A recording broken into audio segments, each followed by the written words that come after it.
2002 में जब गुजरात दंगे हुए तो मैं रिपोर्टिंग कर रहा था, और उस समय मैं काफ़ी दिन वहाँ पर था, और उस समय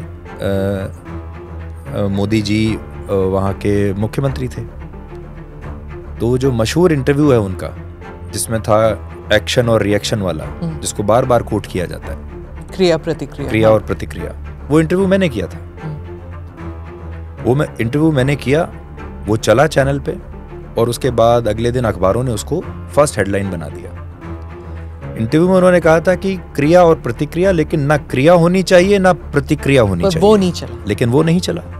तो कैसे सिलेक्टिव रिपोर्टिंग होती है। उसके बाद जब इस पर SIT बैठी, जब SIT बनी, ये भी यूपीए के टाइम पे, तो SIT ने मुझे भी बुला लिया और कहा कि आपने ये इंटरव्यू किया था, हमें इस इंटरव्यू की कॉपी चाहिए।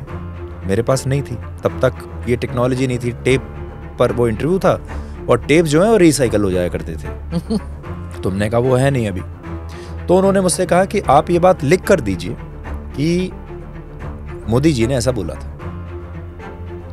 तो मैंने कहा कि उन्होंने ये बोला ही नहीं था। तो उन्होंने मुझे अखबार की मेरे सामने एक कटिंग रखी और कहा कि देखिए अखबार में लिखा है।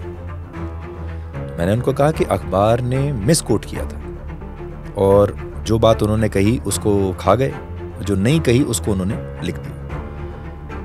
तो बार बार, मतलब कम से कम उन्होंने मुझे 3 बार बुलाया SIT में, और बार बार मुझसे ये कहा जाता था। और उस समय जो ऊपर के जो लोग थे वो भी ये कहते थे कि तुम क्यों इतना जिद कर रहे हो, इतना ही तो बताना है आपको, बस इतना कहना है कि अखबार में जो छपा है ये सही है, और हाँ उन्होंने ऐसा ही कहा था। उस दिन मुझे पहली बार ये समझ में आया कि ये सरकार की मंशा क्या है।